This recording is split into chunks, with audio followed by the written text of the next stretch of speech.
zone.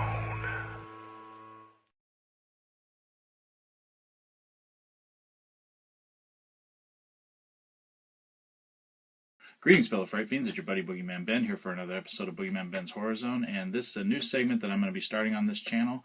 I hope everyone enjoys it. This is going to be the first one, and based on the feedback that I get from this one, I'll decide if I want to do more of these. But this segment is going to be called Horror Characters That I Identified With and Why.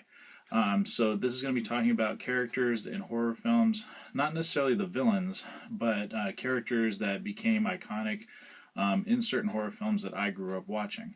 The first one that I want to talk about today is from my favorite horror film of all time, and that is Salem's Lot, and it's the character of Mark Petrie.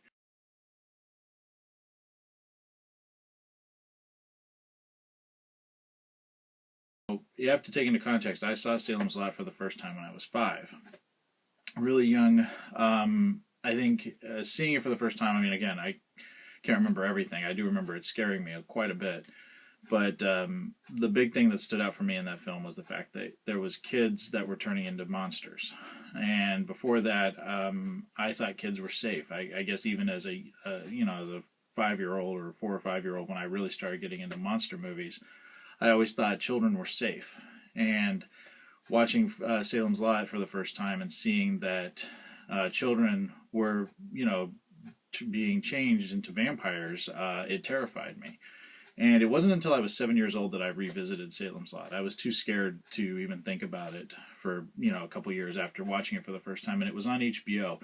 And when it was on HBO, they had cut it down from with commercials, it's about 4 hours. Without commercials, it's about 3. So they cut it down to I think it was an hour and 45-minute movie.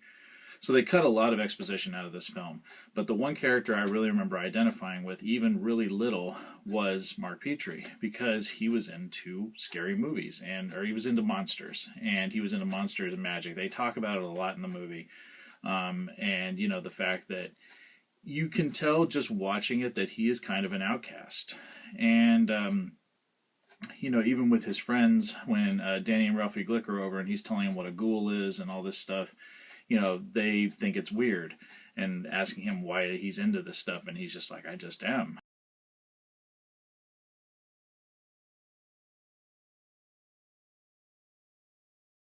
There's a scene with Mark and his father where his father's saying, I don't understand why you're into what you're into, and he's like, I can't explain it. It's just the way I am.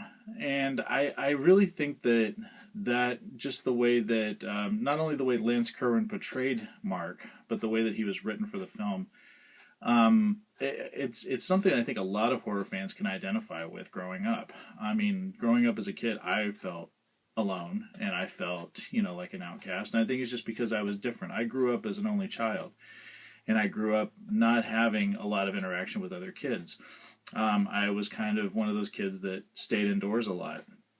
Unless I was at my grandparents' where they had a gigantic backyard, and I would play back there with, they had a dog, and I would play back there and, make up stories and things like that, like most kids do. But I didn't have a lot of interaction with other kids outside of school. So my mom was a single parent.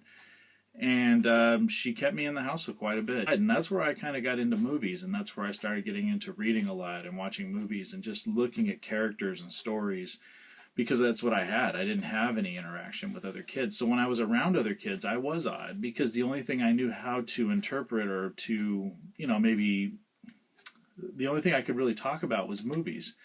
Or cartoons or books. I kind of talked in catchphrases, almost like talking in, like something I thought was funny in a Scooby-Doo cartoon, or something that I heard in a movie like Salem's Lot.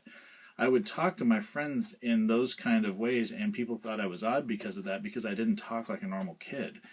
But I identified with Mark because, he liked what he liked, and people thought he was strange for liking what he liked. And I've gone through that my whole life, not only as a child, but going into my teen years and adult years. I mean, people still think I'm weird because I like horror, and that I think it's, it's my favorite, genre, film genre. But not only that, it's a lifestyle for me. Halloween is just, like that extra special time of year when I'm not as strange as I am the rest of the year, because people are into it a little bit at that time of year. But yeah, I really identify with Mark because, he felt like he was an outsider. He felt, like, but the thing that I loved about Mark's strength is that he's the smartest, one of the smartest ones in the movie and in the story, because he knows what these things are and no one will listen to him.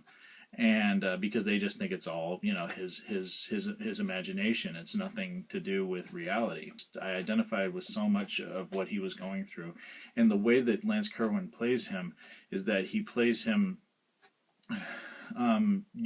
He doesn't say a lot. It's all the it's his facial expressions and just the way he delivers the lines that he has. You can tell he's in pain. He feels alone, but he can't change who he is. And I think that's what I've always felt like. I can't change who I am. I am who I am, and it's hard for people to identify with something they don't understand. There's a scene in the film that I love, and it's the scene where Ralphie Glick has showed up at Mark's window, and Mark takes the cross from the model graveyard set he was building and is able to push Danny away from the window.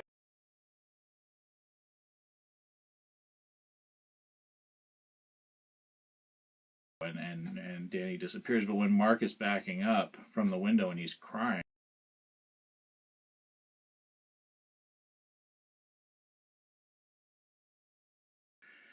and as he sits down in bed, his dad opens the door. And there's this, it was really well done because the way that Hooper shot it, and he talks about it in the commentary, and I've always thought about this scene, watching this film so many times as I have over the years, is that the way that the scene is shot is that Mark is in bed and his father is at a distance from him. His father doesn't come into the room to see what's going on with his son.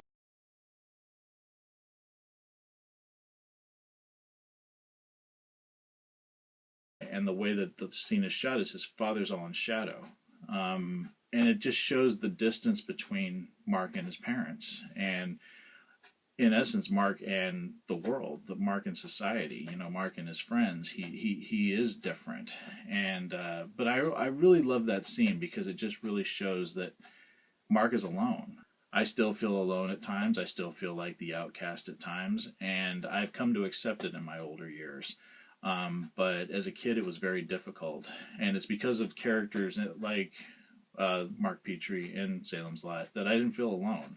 That I felt like there were others like me. But yeah, I identified a lot with Mark Petrie growing up, and I still do. I mean, this little room here, this horror zone that I like to call it, is kind of a time capsule for me. This is what I grew up loving, and as hard and as stressful as life gets, I'm able to come into this room and feel like I'm a kid again, and remember why all these things are so important to me. It's an escape.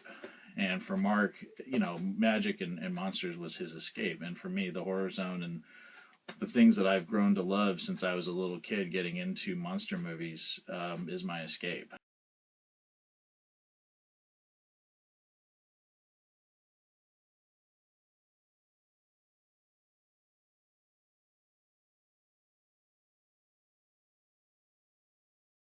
It was hard for me growing up being labeled a strange person, but I was able to get through it, and been able to accept it as I've gotten older. And I just thought it was important to talk about this kind of thing and talk about what characters influenced me and what characters I identified with growing up as a horror fan.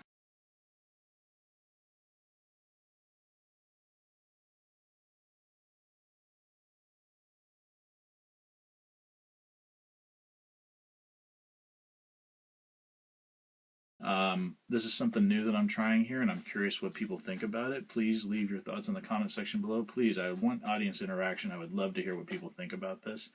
And as always, thanks so much for watching Boogeyman Ben's Horror Zone, and I'll talk to you guys later. Take it easy. Stay scared. Peace.